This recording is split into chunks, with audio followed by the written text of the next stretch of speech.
do, but you had to compensate and figure out which way was which way you had to go the opposite way that the trailer was going. It was like a formula, man.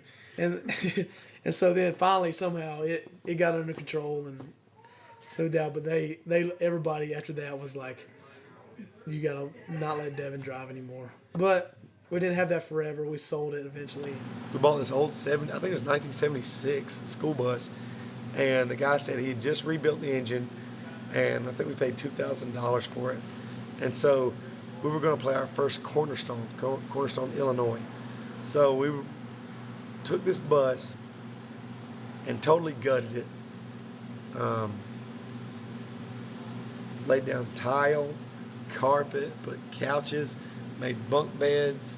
The bunks had curtains on them that we had a friend of ours embroider the name Emery onto them.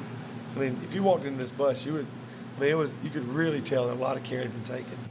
Again, it was like the slow pace thing, just like the first time we moved across the country. We drive 400 miles a day, pull over by a river in Wyoming, spend the night, get up, fish, swim, jump off a bridge, cook out, sit on the deck, on the roof of the bus. I mean, it was so awesome. But being dummies like we are, we never checked the engine. We left for Illinois in this school bus, and it was awesome. It was a great idea. It was the loudest thing ever. You couldn't even talk to each other when you were driving, because it was the loudest engine you could imagine. And it was really bumpy and stuff, and so it wasn't that great. When it was sitting still, it was awesome. When it was driving, it was a nightmare. We got towed, I think, 3 times.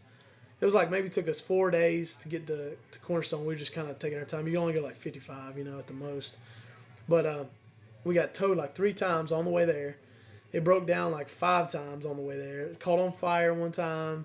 Oh boy, Matt's like the fire shot out of the engine. Matt was like trying to fix something in there. Fire shoes would basically singe his eyebrows off one day. Every single day the bus has to get towed. Finally, it's fixed the last time. We make it to Cornerstone, Illinois. Stay there 3 or 4 days. Have an awesome show. Really fun. See a lot of bands, a lot of neat things. Never played there before. Then we leave Cornerstone, Illinois, and we have a tour back to Seattle with the band Slow Coming Day. Or 2 days after Cornerstone, we drove and played a show in Chicago. And the next day we were driving, and we were about halfway into Chicago, and it threw a rod in the engine, and the thing just started shaking like crazy on the freeway, just going. We were driving the Chicago skyline's right there. I'm on a huge freeway with tons of people around, so I'm sort of nervous. And I'm going and going, and we just hear the loudest noise ever. I see Sears Tower through smoke and flames. And those smoke and flames are coming from our engine, pouring out of the engine. So much so that we're immediately petrified it's going to explode. Get out, we have a fire extinguisher, spray it off, realize that the engine is totally destroyed. There's oil and water mixed, which meant something. I don't know engines that well. I'm terrible at stuff like that, but it's bad.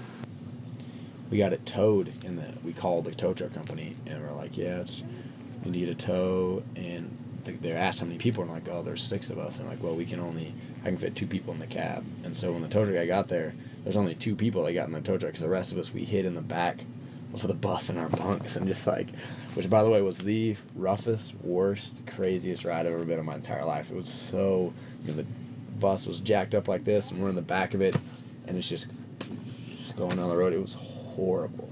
We spent the night in the broken down bus at some ghetto junkyard for like 2 or 3 nights, and we didn't know what we were going to do. Running out of money, broken down bus. When our school bus